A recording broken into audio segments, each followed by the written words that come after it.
Hello guys, magandang araw. Dito tayo ngayon sa aming kusina at ako'y magluluto ng aming pagkain.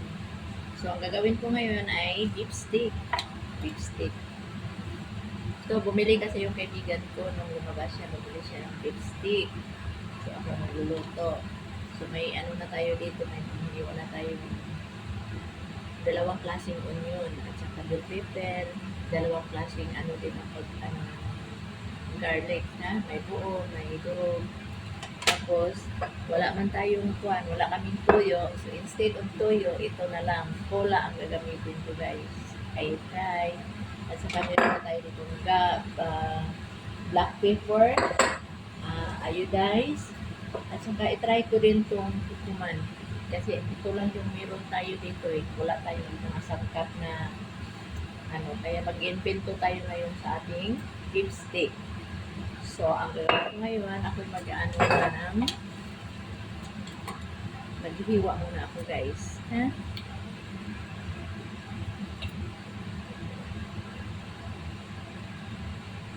Itisin lang natin to para ano siya. Madali siyang magkuhan, madali siyang maluto. Dapat naman talaga sa lipstick na nipis lang siya.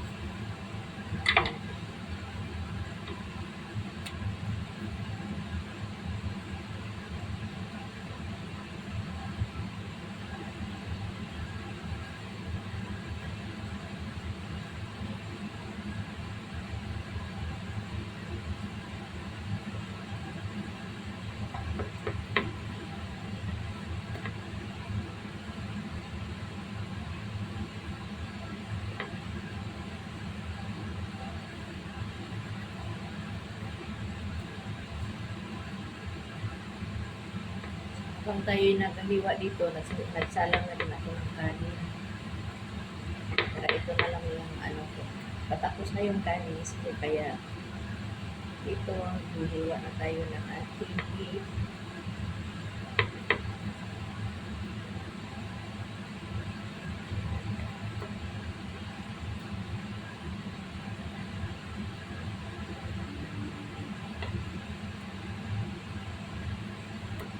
So, dapat tanggalan din natin siya ng yung mga taba.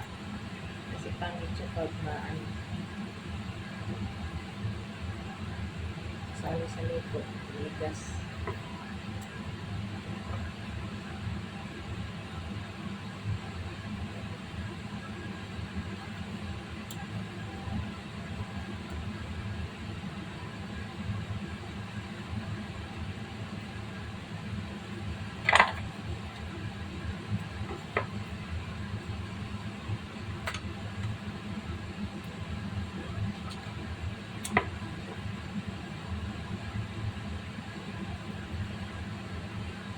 Dito kasi guys, pag kung sino yung may pera, may extra na pera, yung bibili talaga kami ng sarili namin ng pagkain. Kasi yung manok, nakakasawa na rin. Minsan kami dito, bumibili kami ng tuyo. Saka yung kuwan, meron pa nga kami tuyo dyan. Kasi lang, hindi namin basta-basta mailuto kasi na bawal dito yung amoy. Yung amo ko naman maarte. Kaya nagluluto kami ng tuyo, patago lang talaga.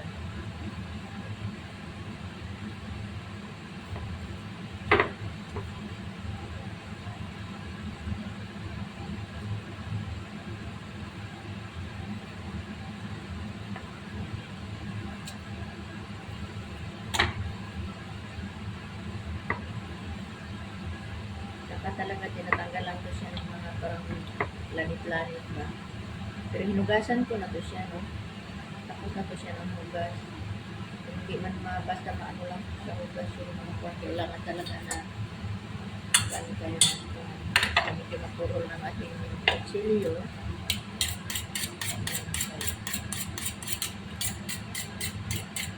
Parang sanay na sanay. Sanay na lahat sa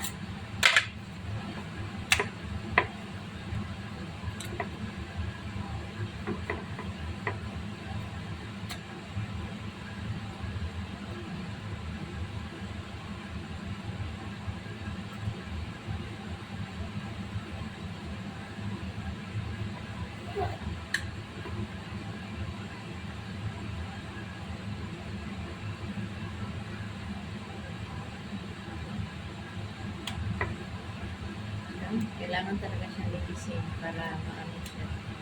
Dali siya maluto.